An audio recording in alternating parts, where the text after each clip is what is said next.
Welcome to Damsels in Dialogue, a podcast dedicated to female protagonists in fiction, film, and the stage, co-hosted by India Marie Paul and Katie Sutter.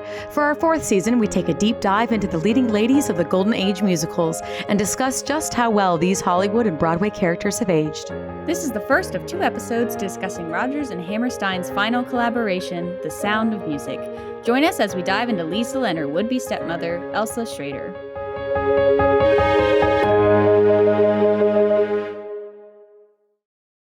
Welcome to this part 1 of a very long episode. Because, I guess it would have been a very long episode had we done it all in one. So that's why we kind of chopped it in half, if you will. For your listening pleasure. Yes. I will say it is a plus in the Golden Age that we had so many options to pick from. True. For women in this show. Because there's quite a few... Mm-hmm. Obviously, there's more like little girls we're not going to be talking about, and like sisters that we're going to talk about. You know, there's a whole Abby. Yes. Abbess, Mother is Abbess a woman of the Abbey. Abbey. Yes. And there's a whole Abbey of people as well. Yeah. So in the scheme of things, this might be the most heavily female show we have talked about yet. True. Which is interesting. Mm-hmm. It is also the very, very tail end. Yes. Of the Golden Age. Yes. And there are a lot of differences in this musical that you will see immediately from others just because it is kind of on their way out of walking that line of not being in the Golden Age. But it's pretty iconic, so we thought we'd include it. Yeah, it's super iconic, and I think the film was even more iconic than the actual musical. And the film was later on, but like it all comes down into The Sound of Music. It's still heavily produced. Maybe it's because it has a whole bunch of children for schools to do it. But it's also, I think, our only Rodgers and Hammerstein. And they kind of ruled. Yes, we did that on purpose. Yes. We decided we only wanted to do one because there is so many. And there were some that we didn't like. We can talk about that in After Hours. Yes. And there were others that we were like, this is fun. But you know what? We thought this one might be the best. And we would get the most out of it. Discussion-wise, if that makes sense. Yeah. Well, we'll jump right in. I think a lot of people know that this family, it's based on a real family. Yes. The Von Trapps, the Trapp family singers. Yes, the Von Trapp family singers. Specifically from the memoir written by Maria Von Trapp, the Trapp family singers. Like, I think that might be the title. It's something like that because they also like alternated. They had 2 different names. Oh, that's right. As well, but they're almost the same. Yeah. They're all like 5 books, I think. It's like, it's like a variation of Von Trapp and singers. Yeah. You know, and because their first tour, they were one thing, and then they toured again. They decided to be something else. But they did rename almost all the children, but they kept Maria's name the same in the play. Yep. So, and obviously we will be talking about her in one of these episodes. Yes. Stick around, find out. Or I'll just tell you because we're going to jump into the Baroness. This is actually one of, I think, the only one we're doing that both of us have been in. Yes, it is. This also, yes. We have both been in separate, not the same time, not the same place. Never. Not the same bad time, but same bad place. But yes, this musical we have both been in, and we thought it'd be really fun to start us off for the first half of this 2-part special that we talk about the characters that we got to play. Yes. In this first one. And then we'll get into the meat and bones of Maria in the next one. Yes. So we will both be talking about characters that we personally have played in the show. Yeah, so I got to play Elsa Shraeder, Baroness Elsa Shraeder, and I really enjoyed playing her. I will. She's not as big of a bitch in the musical as she is expertly played in the movie. They play her up in the movie a lot, I feel. Yeah. And I was really surprised because I saw the movie, I did it in high school. I always had thought of her as being like the evil character. Like she's the one you're not supposed to like. And then I got the script and I'm like, the musical itself is really not. That's so weird because I never caught that. I never thought she was evil. No, even because I watched this movie as a child on VHS with the intermission because you had to switch. There was 2 VHSs for it.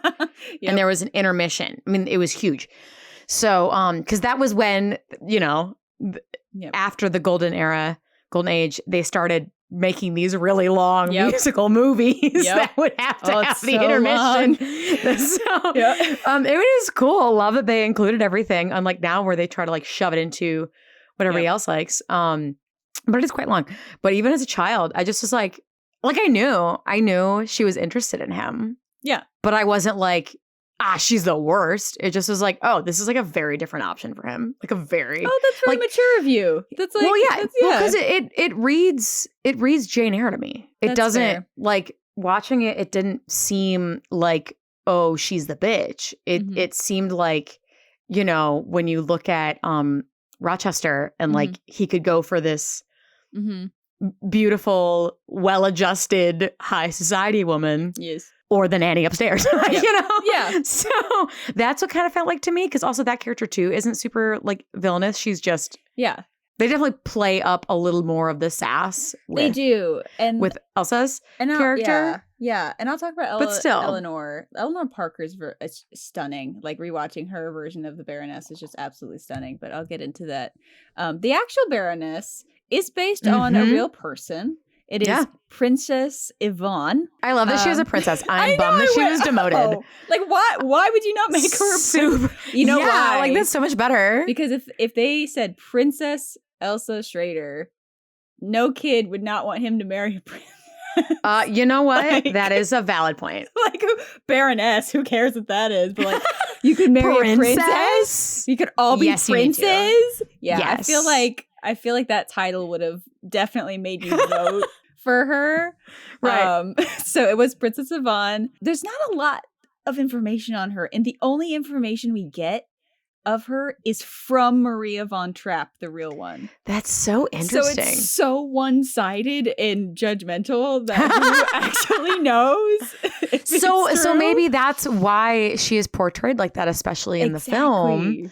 Because it truly is from the side of Maria. So you can't find a lot of information. They believe she was a minor German or Austrian nobility. The actual daughter, Agatha von Trapp, believed her to be one of her actual mother's cousins. So there's like rumor that maybe she's like in the family somewhere.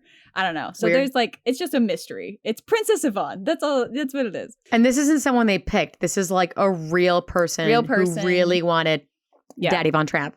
Yes. I will try not to say that again, but I probably will. I'm so sorry. Yeah, that's totally fine. I will adopt it because it's funny.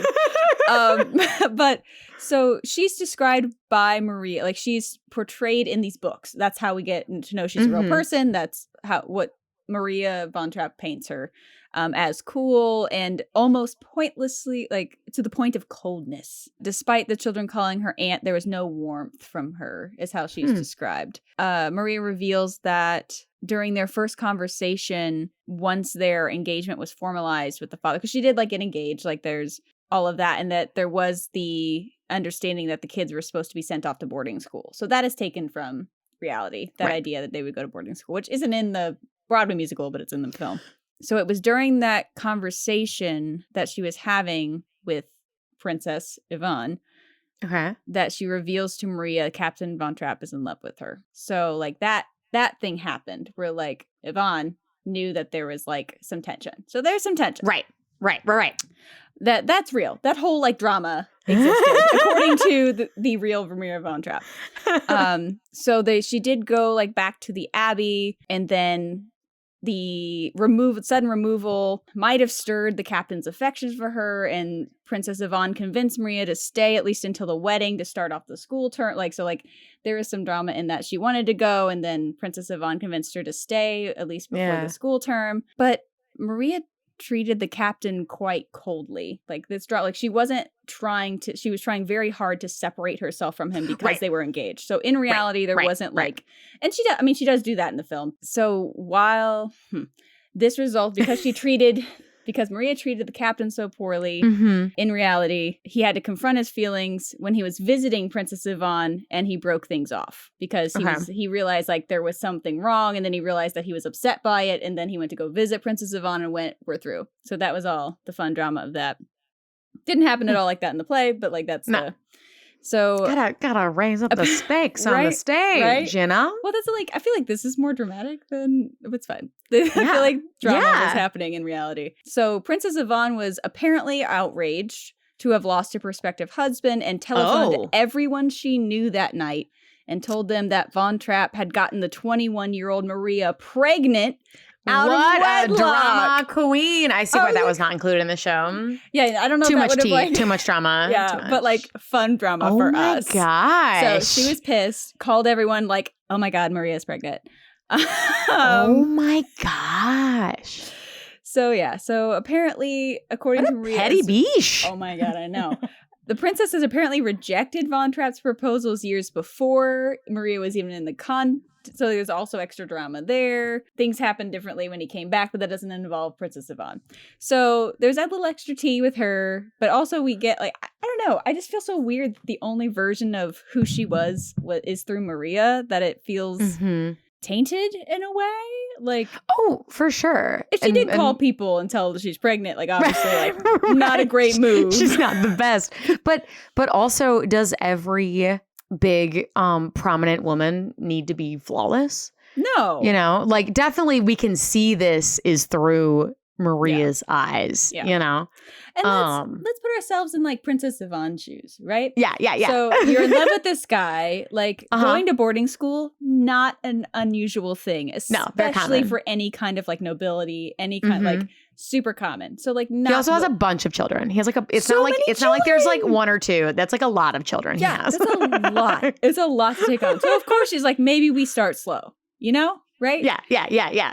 So she likes this guy, could like his family. Boarding school doesn't mean she doesn't like them.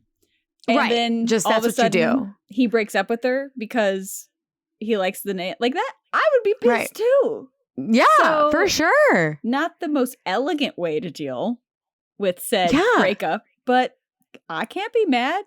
Well, in that time period too, like before that Second World War really strangled everybody, like the hierarchy of royalty was still very much a thing.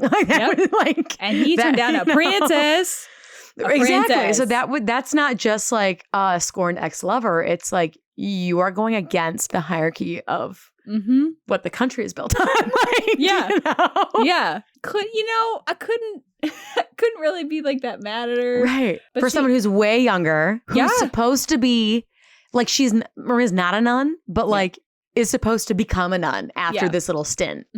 Oh yeah, that's a lot. I'd be Superman.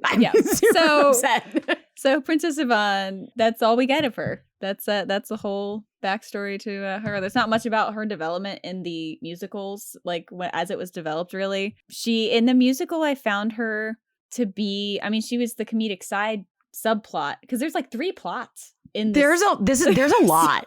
Like usually there's 2 and there's like 3. No, and this one has a ton, and it's also like it all flows pretty well together, which I will say for them, like having 3 plots, having just talked about the past 3 movie musicals and regular musicals we've talked about. It's like just absurdity. Yep. Like the subplot is like literally a joke. So, and for this to be like, yes, there's comedy in it, but they're pretty deep plots that come to fruition. Yeah. Like have like a full arc. Yeah. And she, in the musical, because they are very different Elsas, like in the musical, she is the comedic relief with Max. They're paired as the comedic couple because they have 2 songs that I at least got to sing, which was great. They didn't cut it from the show because I wouldn't let them. Yay! I am singing these songs. I got this wrong. Let me do it. The only ones he get. And they cut, so it's No Way to Stop It and How Can Love Survive? And How Can Love Survive is definitely like we're rich. Oh, how are we going to be in love? We have so much money. Like it's just a funny little number with her and Max. And it actually makes Elsa very charming in like a disgustingly rich way, which is why they actually chose to cut the 2 songs because they didn't want people to like her. Oh, that is very interesting. Because it is like the biggest thing with the musical that I enjoyed more but I understand why they upped the drama in the film. Yeah. Is that so the How Can Love Survive foreshadows the end of the relationship, because Right. Captain Von Trapp doesn't really join in the number. They reinforce the themes in the movie of music being salvation, because the two people who don't end up saving them like don't end up singing, all of that good stuff. But No Way to Stop It is where the breakup actually happens. So no Way to Stop It is comedic still. It's all bouncy and fun.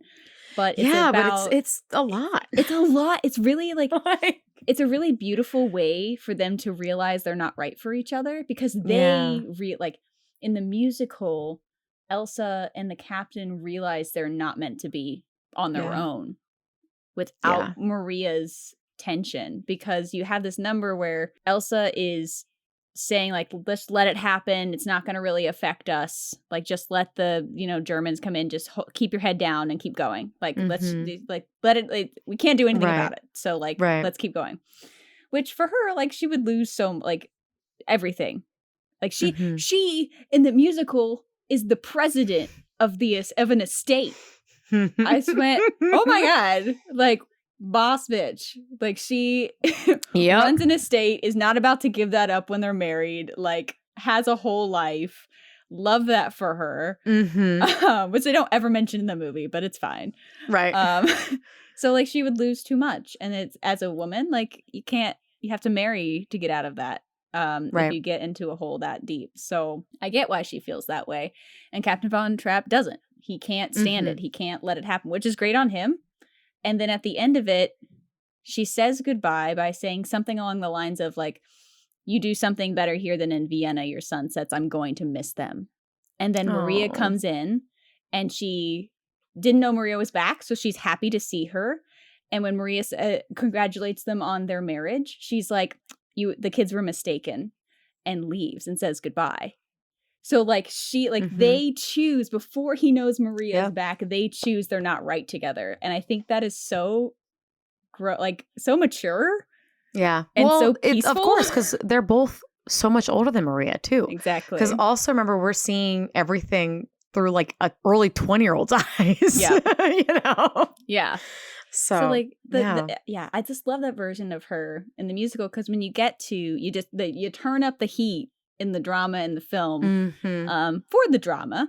And it's a different market at this point, because it's like over 10 years later. Yes. And now we are very much in an entirely different decade, where it's no longer that silly fun. Like I feel like Golden Age was like very much peak, we are going to the theater to forget our problems and just laugh the night away. Yes. And this is not one of those shows. No. So it's definitely on the verge, because there are, like you said, their dramatic points are sung with some funny, and High on a Hill, a Lonely Goat Herd. Like there's funny little numbers and bits to still like keep us in Golden Age era. But like it's dark. So I see why they made the choices. Yeah. Do I love that they made them? No. Well, yeah, that's like, I get it. Like, I'm not mad, but like some things I'm a little disappointed in. And like the musical premiered in 1959. It ran for 3 years. It was still very successful, won 5 Tony Awards. So it did great. Critics, not so much happy with it, but I don't know how much we need to get into that. That could be an after hours fun little bit. But for the movie Baroness, Grace Kelly was considered, but she had retired from acting and actually was, a princess of like Morocco or whatever she did, Monaco. Oh my god, where she did for a hot second. Yeah, she like married royalty or whatever. Wild. They cut the 2 songs because they thought they would find the Baroness too sympathetic if she sang. Right. And then she was played by Eleanor Parker, who had been working in Hollywood for decades. Like this woman has like Oscar nominations, worked on so many great things. She called herself, she says, I'm primarily a character actress. I portrayed so many diverse individuals on screen that my own personality has never emerged. Like she just plays so many fun, different characters. Nice. And she was best known for her Baroness role, which is both sad and like great that people at least know who she is. Yes. She was in an age of movies that isn't just as popular, but still got a lot of accolades. Yeah. Because she was older when she was in the film. Of course, as she should have been. Yeah. The Baroness should be an established lady. Exactly. And she's naturally like a brunette. Like she looks fabulous. She's like a dark, sultry brunette. And her son, talked about the fact that this was like what she was known for. And he said it was a lovely role and she was terrific in it, but it was hardly her greatest role. It was only in the last 10 years of her life that she became glad she had done the film. People of all ages know it. Huh. So, like, I think it was a little point of, like, I can understand, That's a bummer. If that's what she's known for and she's done all these other things and been nominated for things, like, I can understand how there was some, like, absolutely pain in that. They have this whole, they added the whole scene where she's in Maria's dressing room. Yes. Telling her, like, that's not how Maria finds out about her love of Captain Von Trapp in the musical. I think isn't Gretel the one that tells Maria? I think you're right. It's like Gretel it's like does Marta a lot of, like, Gretel. Gretel's the youngest. Yes. I think they give a lot to the youngest, and Marta's like the in between. Like, what's that we can't give to Gretel because it's a little too old, but we don't want Liesl to say it because she's still in her snotty teen era. Yep. Exactly. So I think it was either Marta or Gretel. It was one of the little ones that, like, randomly is like, but you love him or something. Yeah. And then she leaves. You're right. Brigitte. It's Brigitte. Oh, there it is. Yes. There it is. It's Brigitte Von Trapp because she's the one who's really smart. Yes. That's what it is. That's what it is. Oh my goodness. Yeah. So like send them all to boarding school. But I have to say that the Baroness in the movie, Eleanor does that scene so freaking well. The scene where she, like, tells her to go to the like, have fun or good luck in the Abbey or whatever her beautiful line is. It's just like she looks stunning. So powerful. I think she is something that does, I think, translate between the real person, regardless of whatever lens you're looking at it through. A princess, baroness, lone woman who's, if she's alone, then she's running the estate by herself, regardless of if they say it or not. Yep. On her own during this time where it's still wishy-washy if you can do things by yourself as a woman. You know, like, that comes with so much power that you need to show to others. Yeah. And so much force to prove yourself. And I think in every iteration, that is done at bare minimum, which I'm glad for because that's awesome. It is. And I will say, rewatching the movie, because it's been a while, I actually saw the stage version of it a couple years ago. And now they add in a couple of the new songs and stuff. So it's like a mix of the old and the new with the revised in like 98 or something. Yeah. But I saw that a couple of years. I'm like, I haven't seen the movie in forever. So the banter between the Baroness and Georg is written fantastically. It's really fun. It's great. Like, I can't forget the scene where they're out on that, like, weird patio thing.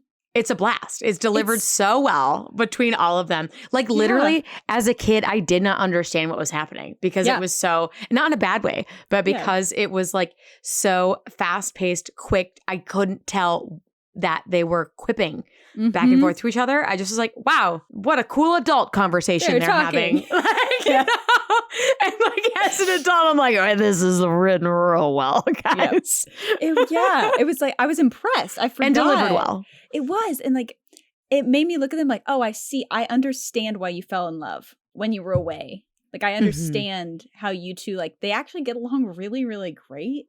Oh, yeah. And he says that she was his savior after his wife's death. Like, there's some things that I'm like, oh, she doesn't ever, like, the only thing she says is the boarding school line, but she's, like, trying. I think she could care for them. She's agreed to marry this man with 7 children. Right. Like, she's not, like, as a kid, I remember her being the wrong one. Not necessarily the villain, but, like, the wrong one. And as an adult, I'm like, I get why they're not supposed to be together, but, like, it would have been okay.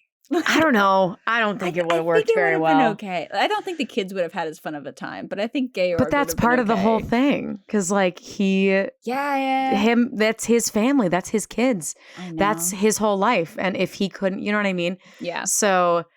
I don't think they should have ended up together. No, they should not have. I don't think that. It would have been rough, and his kids might not have liked him, and they would probably have died. To be honest, they would not have survived the war. That's very true. So to be, like, super blunt. Yeah. Well, and that's why I like the musical, because they cut, like, that part of their relationship comes up more. than the kids in the musical. Like, which isn't like, I but get even why then they the kids changed is it. the most important for him. Which is why it's not, you know. Yeah. The shifting of it makes sense. But I will say they did a good job not making her a total villain. You just see that it's not clicking. When she's trying to play ball with them, and they're like so awkward when they go up and like kiss her face. And she like kind of tries, you know, it's not like, you know that she's not going to be good with kids. Yeah. Because that's not her thing. And thank goodness they're older, because my goodness, can you imagine if they were all like, if the youngest was in diapers, like, holy crap, she would have been out. Which, like, get a girl. Yeah. You don't need to have kids if you don't want to. No, like, that's your choice. That's your choice. Yeah. But I love that something that I really liked about that scene, just before we go on from it, and their banter and everything.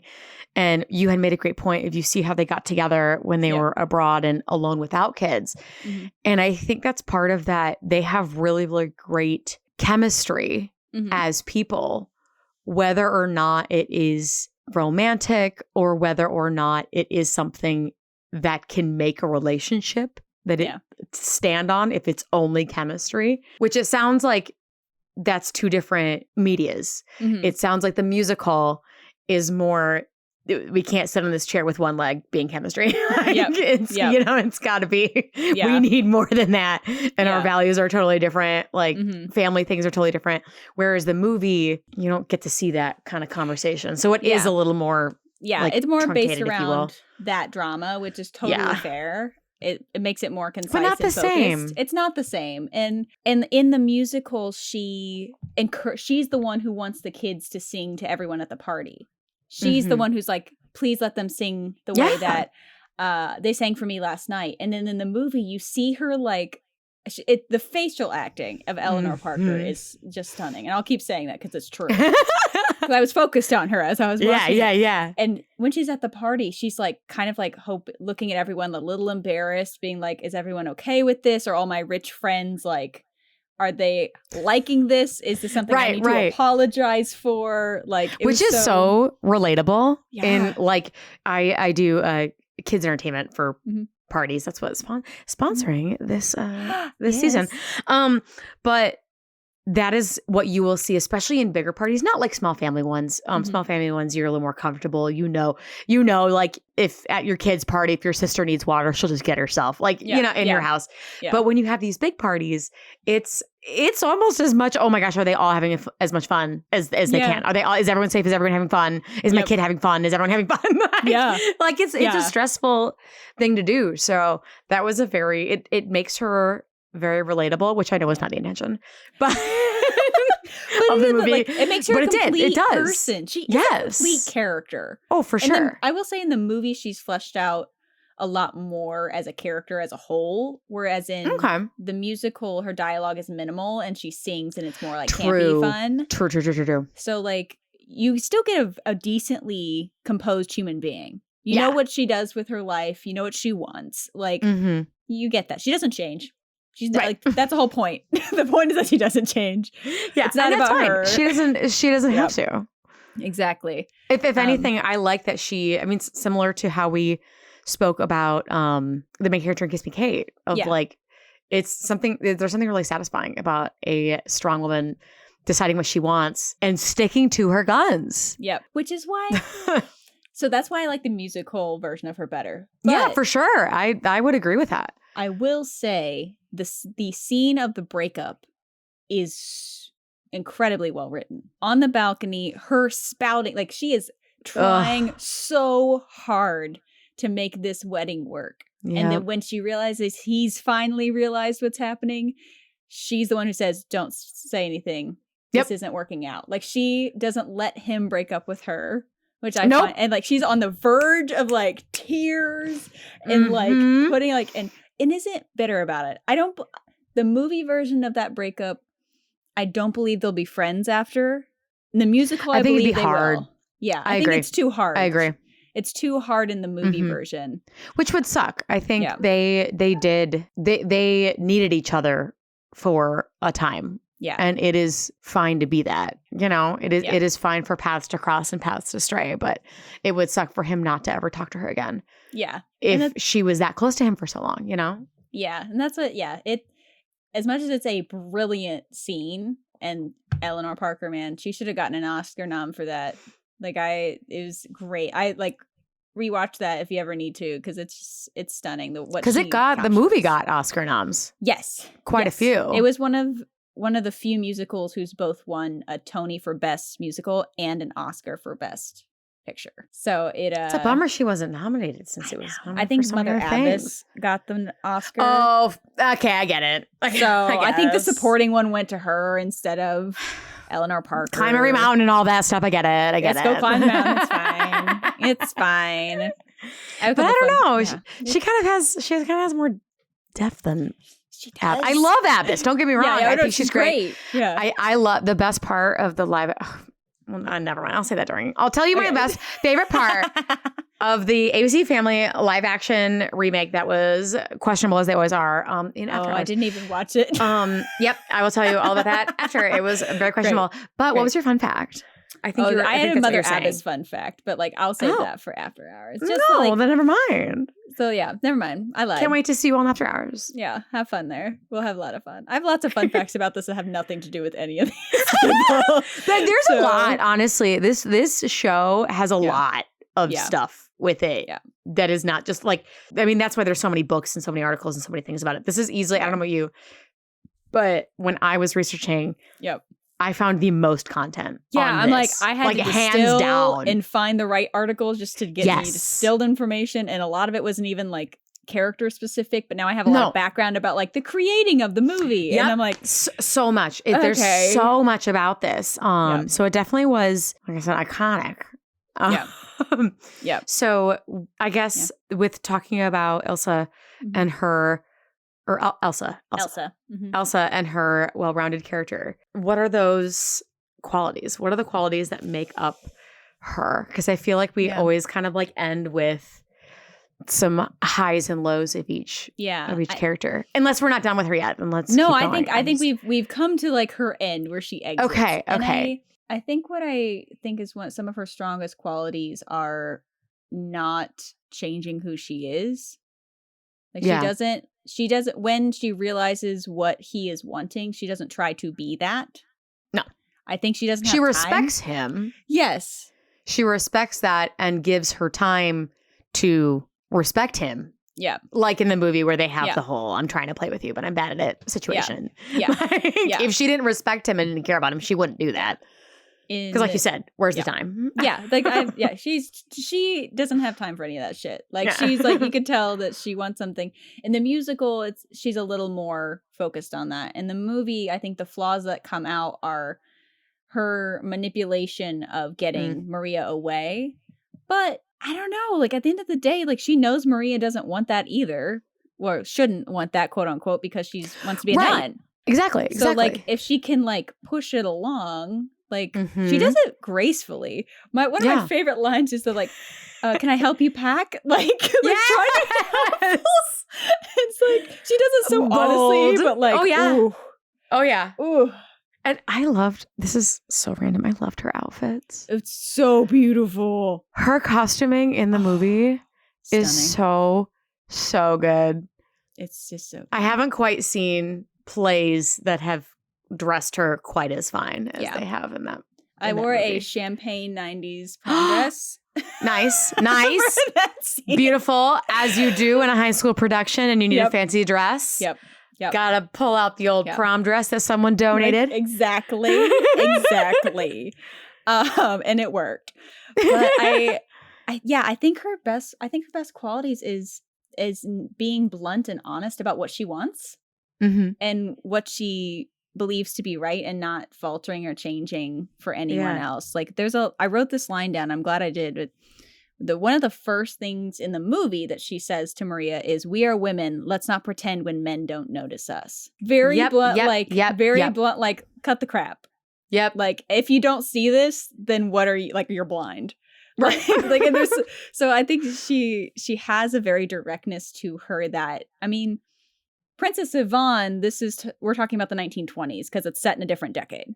Like all this drama happened in like the 20s before like the thing. But before even World War II.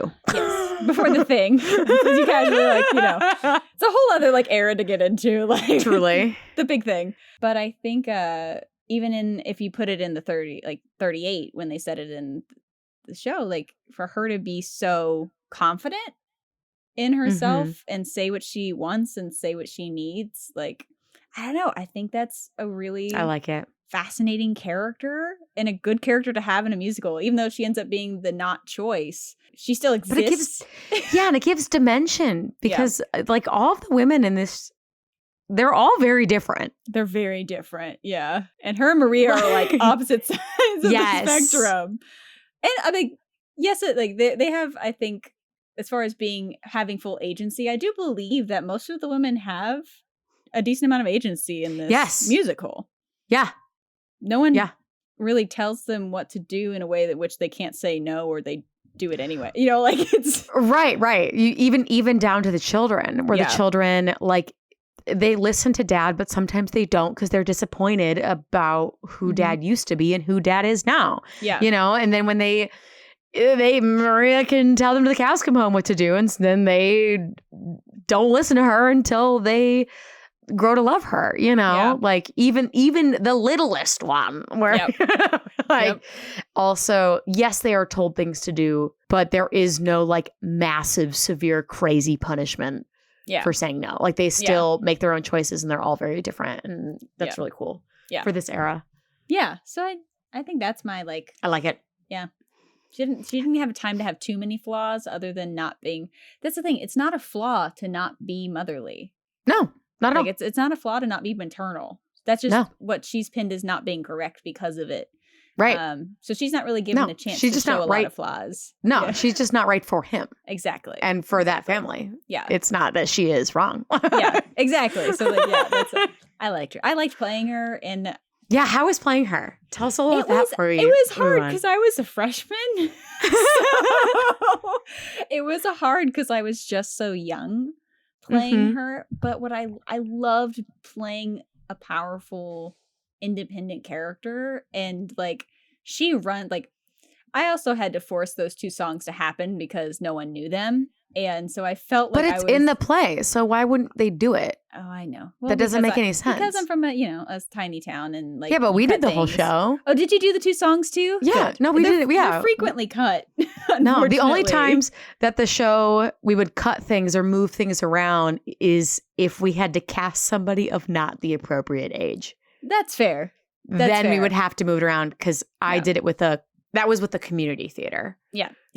Is if you had to do something for like, shoot, we need these older women are in these parts, but they say like kid slang, then they would like make up three little kid. Nice. Like, yeah. alley rats to like to take all the little kid lines. Yeah. But no, we wouldn't cut like songs. I'm glad that you kept those. I've heard of a couple of different productions that just like that. No, you need those, especially with how deep this. It can't all ride on the 16 going on 17 song. Like it can't be the only right. Like in the middle, like fun ththing. I loved playing her. I loved feeling like when I walked in the room that I knew that I was the most important one. I appreciate it more now than I did then because I didn't know. Like I was just starting my theater journey at that point. Right. And I love now looking back getting to say those like the Vienna Sunset line. I remember loving and being like, oh, this like I know that she's saying goodbye here. Like I know there's subtext. Like this is my first introduction into like real subtext. Yeah. So I loved it. I loved getting to wear like the prettiest costumes that they could find, like the old prom dresses, and I got like the long like gloves. Yep. So I really thought it was fun, and then I also got to like let everyone else do most of the show. That's amazing, because then you get to just relax. Just like, I'm out. When the finale, don't need to be there. Goodbye. I don't show up for forever. Right, especially if you aren't double cast. Yeah, I wasn't. What a great role to be able to be like a supporting character with like minimum effort as far as being, you can like really hyper focus and stuff. I didn't have any dance choreography. Nope. Amazing. Amazing. Really, I highly recommend the role we all wish we had. Highly recommend it because it's fun. That's awesome. Yeah. Well, I'm glad. So did she age well? I thought she aged very well. And I actually think that the Broadway musical version aged better. I agree. But I do think that the character itself, other than a few little like snips they put in to make her more a little like diggy, like I think it still aged pretty well. I think she feels like a woman that you could pick up and put into modern day and she would be the exact same. Yes. Yes. She would just be the same person. Absolutely. So I like that. Like she could just pop in and be like, "Oh, Baroness is here." Like, yep. Here we go. Yep. And she's above him, isn't she too? Oh yeah. Like status. Like she's way above him. Oh yeah. She has far more money. She like talked like in the movie. She's like, "Oh, I could buy you a villa for a honeymoon present, like in Italy, a villa in Italy or something." I was like, "Get it, girly." Yeah, it's so good. I loved it. But yeah, so that's Elsa. I love it. Let's transition to who you got to play. Yes. Tell me about Liesl. I don't know that much about like the origins of Liesl. There aren't any, which is why you don't know. So, as we will just like continue to talk about, the Von Trapp family is real. Their story is real, and this is, you know, the plays and every iteration after is based on Maria's story. Now, they decided to make the oldest, instead of it being the actual oldest, who's a boy, who I think they made him who the oldest boy is, the one who's right under. They didn't flip anybody. They just, Liesl is not based on a human being. They did not use her character off of anybody. It's a made up name. The plot line is all made up. She is not. So I don't even want it. You can't say they flipped somebody because she didn't exist at all. So they kind of replaced, if you will, because she doesn't. Whereas the other kids all are for the kind of represented, but that's also why they like renamed them because they're children.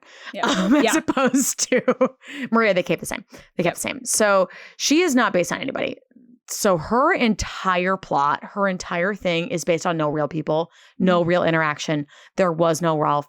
In fact, they did not have to escape anything. They did not escape the nuns. They literally had to walk over a fence in their backyard. And they were escaped. Then they made it. So definitely the movie dramatizes that ending a little bit more because you can. I will say because you can. In a movie, you can physically be at like multiple different places. Yeah. And like it's harder to do that. They like took a train to Italy, which is way less dramatic than let's go through the hills. Like there's a lot. There's a lot of things they can do in the film that you can't do on a stage as successfully. So I get it. So as they decided to throw in a whole nother plot line. Yes. Another romantic plot line. Yes, another romantic plot line. But this one did not end well for Liesl. Now, what Liesl's character does, as if you're looking at her from a plot device standpoint, is you are getting a relatable teenager.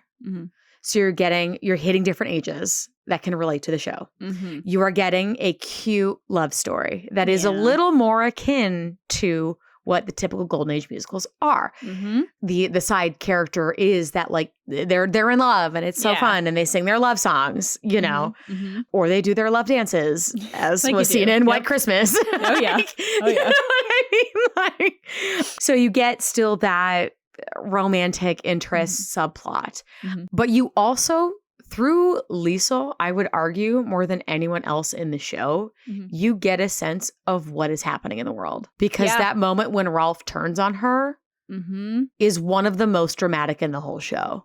I'd agree with that. Yeah. Which is a little crazy to think about, but when you're watching because there's so many things happening in the show. Oh my gosh, there's so many things happening. There's a lot of things happening because you have everything we just talked about with Elsa, everything with that. You have Maria, who's not only falling in love with this guy that she's not supposed to be with and doesn't realize she's falling in love with, but also she's supposed to be a nun. Right, because she's supposed to be a nun. So she has to go back and do that, right? But maybe she won't because she's in love with him. But she kind of likes the kids too. She really wants the kids to like her, but like maybe they don't need to like her because she needs to go be a nun. But like she really wants them to like her. And she has to teach them right. But she also doesn't know how to live in this world. And then also you have Mr. Von Trapp, Daddy Von Trapp, where he's like, oh, my wife is dead, but also maybe, but I'm engaged, but also like Nazis, but also like there's like that he like subtly and same with Elsa, like make those references of like, oh, we're fine. Yeah. We're going to stay here and it's going to be great. And you have that iconic scene like in the movie and stuff where they like put the flag on there and he like rips it up. Yeah. You know, you have his butler like outing him to everybody. But nothing is quite as dramatic. Like everything is a little subtle and it's not quite as dramatic until Rolf like makes that big turning point. And so to get to that drama, let's start at the very beginning. Place to start. So Liesl has understandably the hardest time with Maria. Understandably, because she knew her mom the longest. Yep. She knew her the most. And she has had to kind of step up into that role of not parenting, but because she's at that awkward age where she's not old enough to be a parent, but she's also not young enough to be a child. Yeah. And then to lose a mom and their dad changed so abruptly, and she, better than anybody, knows the difference. That is so tough. So you see her sometimes, and obviously you hear how they can't keep a governess and they can't keep Yeah. And part of that is them acting out for attention. And she is very much doing that as well. I really love that you see moments of her being that awkward age that everyone is when you're in high school and you're expected to have your entire life planned out. At like 16, 17, 18. Like, okay, you have your college picked out. You'll have you know what you're going to go there for, your degree, so that you can get your job after. Like you literally make all these decisions when you're like 16 or 17. Yep. Like, no one should be allowed to do that. No. Like the poor thing. So she's very much like, I think portrayed very accurately in both the musical and the movie of this really awkward. She does fully prank these other people to get them out of the house. And you can see that through how she treats Maria. But at the same time is very caring to her and like in some ways motherly to the younger of the siblings. And you see that throughout the play where she has some moments with them. And so I think that's done really, really well. And the only time, or the first time rather, that you see her truly shed that outer layer of like angsty teen, you know, because even when she's with her siblings, she's enjoying, she's having a blast, but she's like, it's like game planning. It's like either parenting them or she's like, we're gonna mess with Maria today. Kick out another one. Or find ways to get dad's attention without. I don't know if they know that's exactly what they're going for. But they know that they're acting out. Yeah. But they know that if they don't have a governess, he has to come back and find a new one. Yes. So. Yes. So, exactly. So you get to see a lot of that throughout the start, but you see one of the big turning points and you see that shedding of that outer harsh layer when she secretly meets Rolf outside. And this is also akin to many of the other plays we talked about, and even Oklahoma, where they sing this beautiful duet. And then they have a beautiful, there's a whole waltz number that's written as an entire separate song that they do a whole dance to. And it's a very iconic dance. In the gazebo. And it's so cute, you know, and they, and it's so innocent, this them talking to each other. And obviously they've met before. Obviously, when you see them and they've met, like this is a often occurrence, especially if dad's not around. Oh yeah, easily she can get away with it way more often. Dad's in and out of town all the time. Yeah, and she's older than everybody else, so like she's not as worried for anybody else to notice. You know, everyone has their own issues with dad and the world and everything that's going on, and all the governesses and etc. So having those moments where that whole conversation they have leading up to singing. She's like, I don't really know. You know, I don't know. There's a lot. Like, you're so much older than me. And I'm not sure how it was intentionally written. Yeah. To be honest. Because reading it is so much different than like interpreting it. Yeah. Because essentially how it's written is she's, you know, it's this toying of, well, you're so much older. And he's like, oh, of course, I'll take care of you. I mean, you're 16 going on 17. I'm 17 going on 18. So much more mature. So much more. And I think at least how I've seen it done, how we've done it, and in the movie too, it seems like a very genuine, innocent, they're playing with this idea of them in the future. So you have this like partially, they kind of believe it.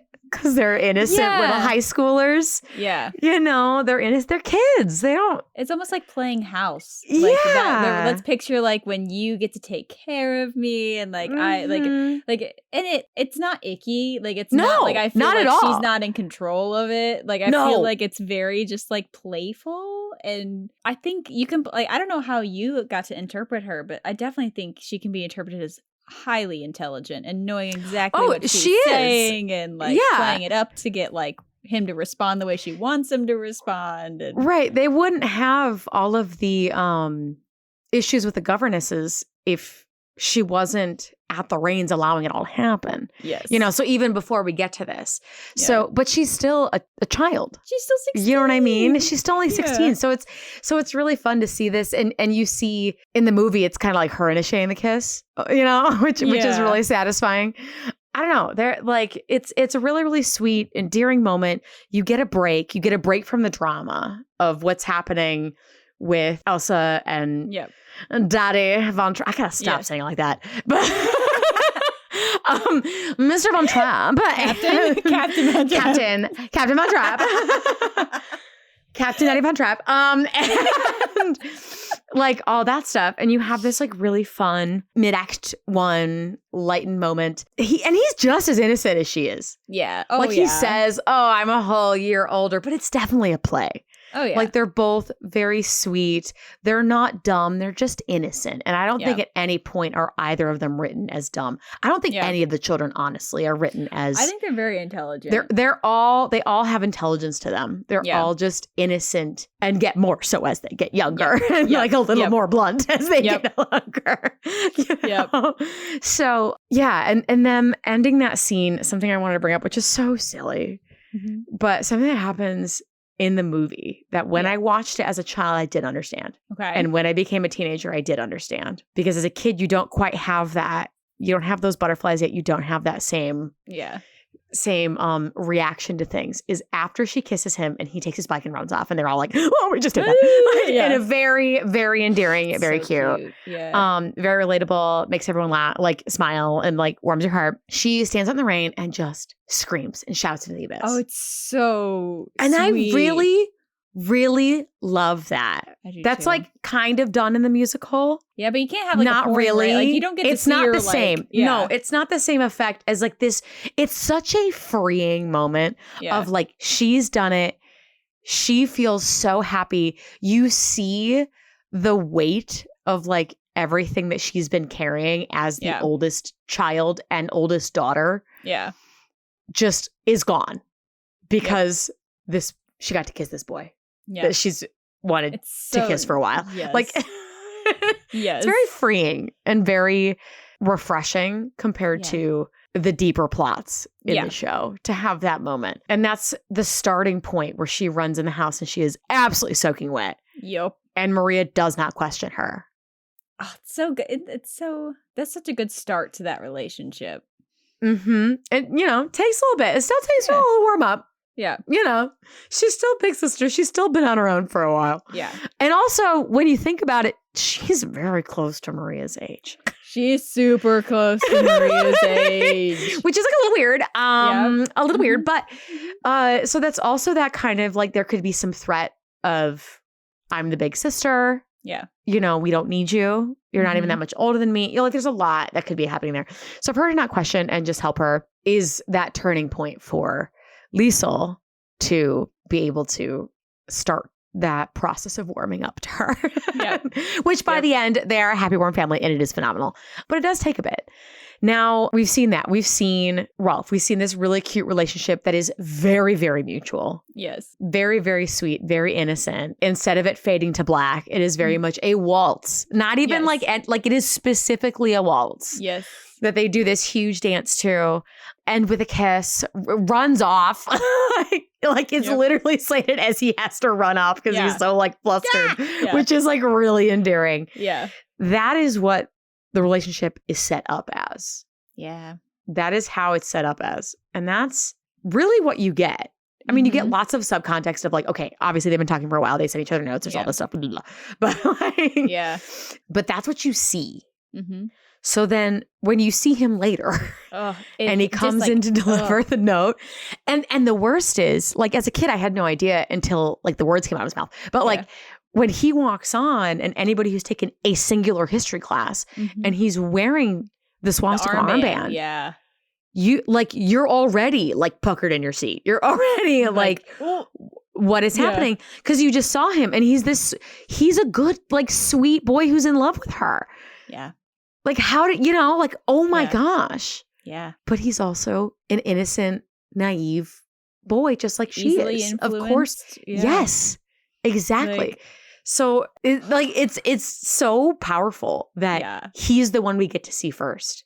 Really. Well, yeah. We get to see we hear about the invasion. Yes. We get to see it affect an innocent couple in such a quick and harsh way that when you do say, like, having that beautiful gazebo is everything it needed to be, so that when he comes you, like, your heart is torn apart, and the reality of the war being there, not is in your house. It's there in your house. Like, it's here and it's affecting you. It's gut-wrenching, and you feel for her. Like, she's obviously upset. Yeah. A little fun fact. So when I did this show, because it was the community theater, we had pretty much all fairly accurate ages for all the kids in the show. Great. So the youngest was 6. Nice. She was very little. Her parents were in the show. One of her older siblings was in the show as well. So it's not like... Yeah. She was just like dropped out of rehearsals. Like everybody was there. But she was great. She did a great job. But what was really funny is Act 1, she was great. She loved Rolf. She loved the actor who played Rolf. Act 2, why are you so mean to her? And would like actively hit him. And we had to, like, every night, we're like, girl. It's pretend. It is pretend. And it was her Act 2 prep. Was to be beat on his legs because she was way too short to get anywhere near his torso. And be like, you are mean to my sister. I was like, I love that you were so in it. Once again, she was 6. So she was fully like method actor. This was because she's 6. Like, this is real for her. Yeah. So that was really funny. But yeah, we feel that too. We feel that too. We all wanted to beat up Rolf, let me tell you. Yes. Because, like, you finally see, too, he comes back at a moment where, at least in Liesl's plot line, she has now grown accustomed to and is, dare I say, liking Maria. Yeah. And is starting to see the potential of her father being around more. And she her can life see... is on the right track. Yes, her life is coming together again. She's seeing her siblings that were all such different human beings and separating are all coming together again. There's music being brought back into the house. Like, so many things are coming together. They're not quite there yet, but they're on the way. And for him to come in with that armband, with a note about the regime, and to Heil Hitler in their dining room, in their home, and disrespect him and leave is like, it's a gut punch, and it turns. That's when the show really gets to that point where it turns. It is no longer a fun how to solve a problem like Maria. Now it's how did we not die? Like, you know? It's an interesting, like, the whole show in itself is adjacent to the actual horrors of World War II. We are not anywhere near the most horrific parts of this war. It's at the beginning of it, and it's on the horizon. So we just get this, like, snippet of it, but, like, some of the most effective parts are Rolf and Liesl's relationship. Because it's the beginning of that horrible part of history. Oh, for sure. And it's so interesting that they're young.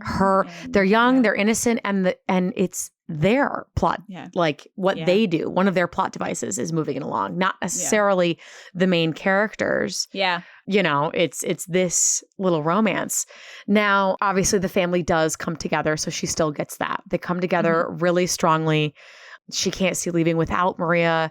She's very close with her siblings. They all seem to be so much closer.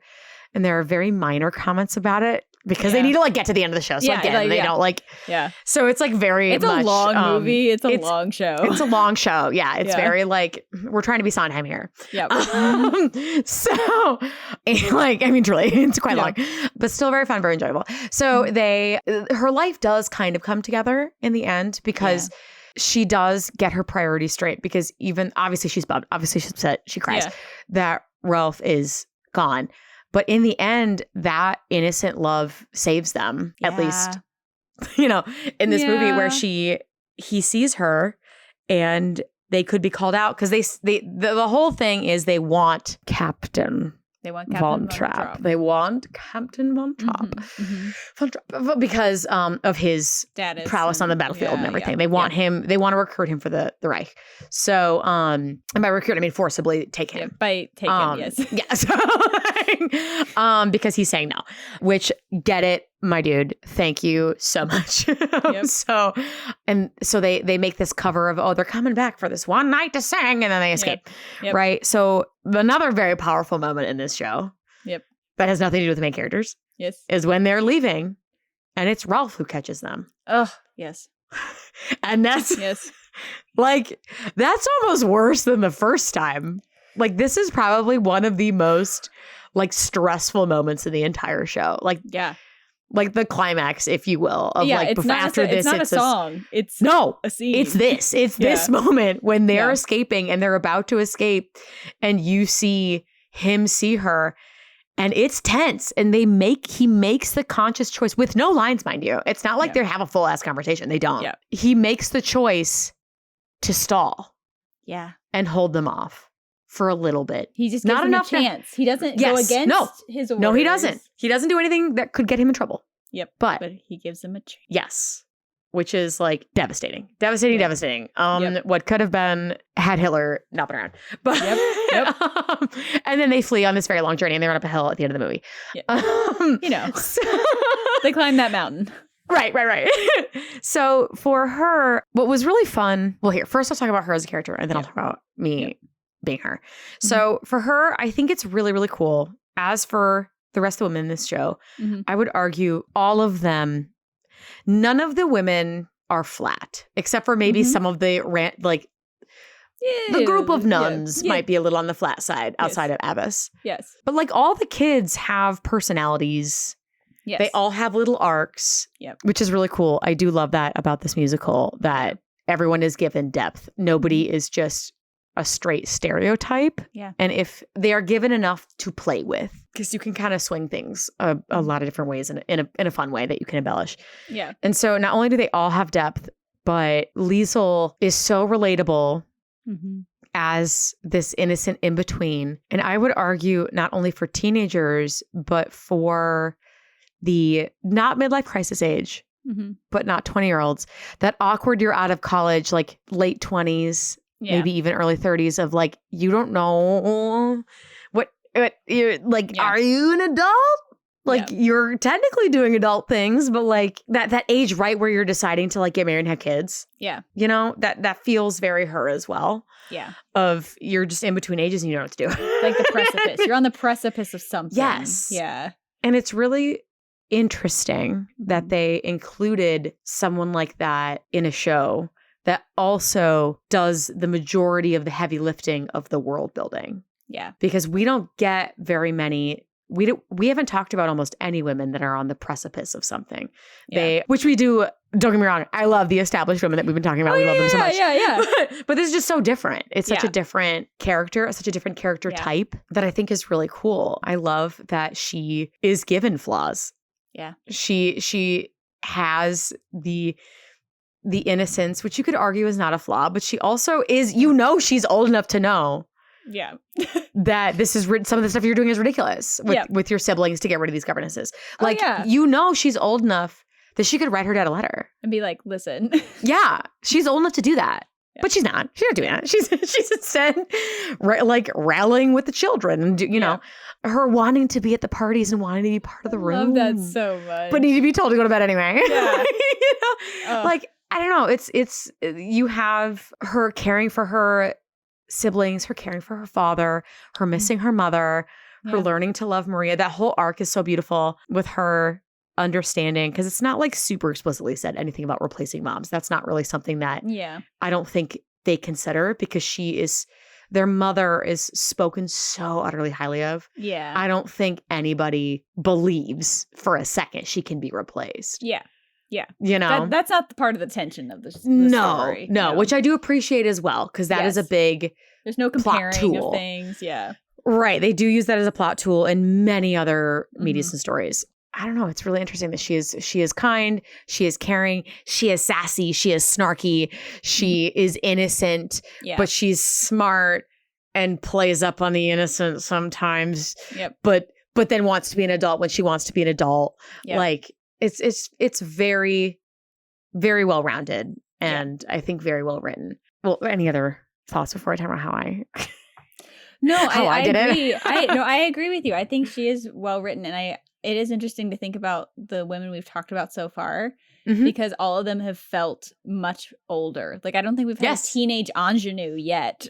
No. So this is we've had younger girls. Younger, yeah. You know. And we've had older. So, but but ingenue. But not, we haven't really had an ingenue yet. So I think it's an interesting thing to put in the middle of a world that is on the precipice of something so horrible she really is the one who gets, the whole family gets affected, but she as far as like her character arc and her character development gets most affected. Probably her and Maria get the most change or affected from what happens in the story. Yeah, I would agree. But how did you get to play? Like, tell me about playing. What was it like? This was so fun. To be honest, this is one of the most fun I've ever had in a show, because I was, in fact, 16 going on 17. And one of my best friends at the time, he was 17 going on 18. So we're still friends. I said that weird, but we're still friends. By the time we were very close. And so for us to be 16 going on 17, 17 going on 18 was a wild time. She's so fun to play. She's on quite, like, the kids have a lot of stage time compared to other shows that have kids, or other shows with like choruses and stuff. Yeah. So it was really fun to be able to do all that. It was fun to interact with kids that were younger than me as well, like being the oldest and finding that way. I am the oldest sibling in my family, and I'm also the oldest on my mom's side of cousins. So it was very... You felt that way. Eldest. Yeah. I had a lot of things that were very just, I know this wouldn't have hit me as hard if it didn't all align so well in my life at this particular time. Yeah. But it was so fun, because I remember reading her and digging into her and trying to make her my own and relating to her so heavily because she is written so well, which is a lot to say from, this is written by two men.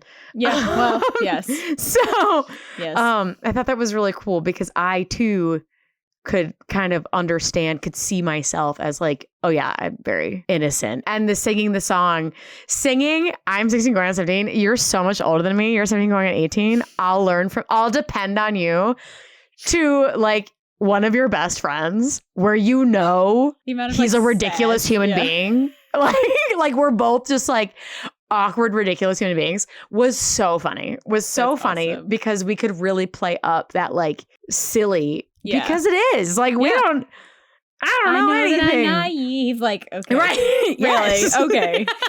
Right. Yeah. Like, I don't know. It was very fun. It was very fitting. We could play her. So like, as per your question earlier, we could play her a little older, not older, but like intelligent. The version I saw a couple of years ago, I got to see a couple texts, and then I got to see the final. And during the process, there were moments where the Liesl was a little too knowing, where like played it like, I clearly am not naive at all, and it got weird. And I think it improved, like that adjusted, but like that take on it, I think it's easy to like mistake intelligence with maturity. Yes, for the character. Yes, especially like, when you're that awkward middle age. Yeah. It's a fine line between like, I know I'm clearly saying this to be like, oh, poor me, and like manipulating with the words, if that makes sense. It's just a weird, I'd never seen that take on it before. And I think it's just because it was 20-year-olds playing 16 and 17. Right. But like, I'm glad it shifted back to more innocent, but that for a couple times I saw, I went, oh, that's not quite right. Liesl's seen some stuff. I don't know that I like it. Right. Yeah. And if she loses that innocence, it's like she is no longer a teenager. Yeah. And that's not a bad thing. Like teenagers having that innocence, it's, I don't know, it shouldn't be a bad thing at all. And it shouldn't be looked down upon because they don't. Like, you're not going to judge a toddler for not being able to eat food right. Like, why would you, like, why are you judging teenagers for not knowing how the world works yet? They're still figuring themselves out, you know? Yeah. Heck, I'm still figuring myself out. Like, oh, God, yeah. Leave them alone. Leave them alone. Let them just dance in the gazebo in the rain. Yes. Like, did you get a gazebo? Like, did you have benches or any, like, how did you We did have benches. Aww. We did have benches. We danced around. His favorite part was the bike. He was given a bike. Yeah, I saw one with just a bike rather than benches. Oh, no. It was a little scary because he would bike around and then like leave me. Terrifying and on stage. Yeah, it was a big stage and everything, but still scary. And the bike was very old. It was a very old, like donated bike. Great. And we were very most excited for all the kids. We're excited for like the little we got to put on the bike. Oh, nice. Yes. Yes. Like, in fact, I have one of my gifts from the show is a model bike. That's from amazing. Yes. The only thing we did a little different than normal, I shouldn't say normal, of different, like a bigger choice was we ran around the gazebo benches. Yeah. Obviously didn't rain. No? in there. Sorry. Didn't have the budget for that. Yeah. Danced around. I have pretty heavy dance training and he not really. So he did great, but like it was a lot of like me doing a lot of stuff and him like allowing it to happen. Spinning around. If that makes sense. So, and how it ended was we did a dip. Nice. And he kissed me then. Aww. And then grabbed the bike, buzzed off, and Liesl ran over to and jumped on one of the benches and like shouted into the audience, like so as the excitement, right? Yeah. But doing the kiss was tough because he wanted it to look really cool, as you do when you are a 17-year-old boy. Yeah. So he would take the dip like stupidly low, like very low. But then at the same moment, when you're trying to kiss someone, when you're essentially going into a full lunge, rarely made it. I'm sure it looks fine from the audience, but then we leave the stage and he's like, oh, I missed. If that gives you any indication of our friendship. And that was like, so lost for me today. I missed. But yeah, I had a blast doing that show. It's funny because the musical, I prefer Liesl. And when I watch the movie, I like Maria. Really? Yeah. I can understand that. I mean, I like Maria in the musical as well. I do, but she's... We'll talk about her in the next episode, but they changed the nature of Maria a little bit for film like definitely for I think the better. But I can understand that. For the stage, I was like, not that she didn't do a great job, not that she was a phenomenal actor and did an awesome job being Liesl. But I'll talk about my Liesl nonsense from the live action ABC Family thing. Yes. In the after hours, my friends, because I don't want to tell you that now, because that would be silly. Yeah. I think as far as aging, she did great. Because you look at that and you're like, I mean, other than obviously we don't want the Nazis and your boyfriend to do that, but her as a character, and human being, I could see that as a teenager today. Well, yeah, and the fact that she's is it relatable for like a teenager to be impacted by some global phenomenon in some way? And it like force you to grow up a little bit before you're ready to? Gosh. What a concept. Hello, Gen Z. How you feeling? I know, I'm feeling it. So you guys gotta be horrible. Right? So that's it's I mean you get to see her moment of growing up. And being hit with something, I think, if her death of her mom wasn't enough, and like dealing with all the drama, like that pushes you over the edge into like, you can have champagne now. Yeah. We don't care about age restrictions now. You can have champagne. Maybe next party you get champagne. Like, let's be real. I think it's fair. I think she deserves it, honestly. Yep. Oh my goodness. Well, thank you so much for listening to part 1 of our Sound of Music saga and diving into 2 very different ladies. Yeah. As we continue to a third equally as different lady. Yes. Man, I'm loving all the women in this show. I know. Confident, but confident women. Well, yes. one needs to hype herself up. But like, she gets there. She gets there. She's still herself. She doesn't like succumb to like his side because she wants to be with him or anything. Like chooses family over him. I think that's pretty good. I don't think that her and Elsa would get along. No. I think if they stayed friends, Elsa would be the cool aunt, would get her champagne. Oh, cool aunt. Yes. She you know would what I mean? Be like, go stay in Vienna with her for a little bit. Yes. Let me take you to the dress shops. Like, I could see a really phenomenal friendship out of that. I could see that too. But I think as mom, that wouldn't have been fun for either of them. No, I don't think either of them wanted that. No. But them having like I'm here friend. for like Baroness aunt times. Like, that's great. I like that fan fiction in my head.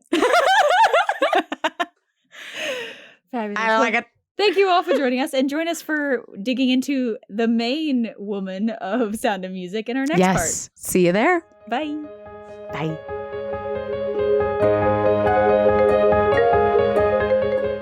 Thank you so much for joining us for this episode of Damsels in Dialogue. Next week, we continue our discussion on Rodgers and Hammerstein's The Sound of Music and try to solve a problem like Maria. If you enjoyed what you heard today, you can help us reach even more listeners by subscribing to the podcast and leaving a rating or comment on Apple, Spotify, Google, or wherever you are listening. If you want to join us for even more discussions and opinions about The Sound of Music or any of our episodes, head over to our Patreon. There you can support the podcast and unlock an entire library of exclusive after-hour video podcasts with one arriving each month.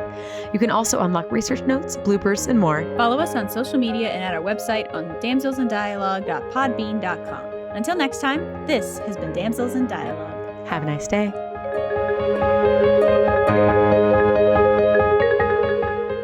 This podcast episode is sponsored by Royal Princess Parties, LLC, and is produced by Hello Out There Audio, part of Hello Out There Productions.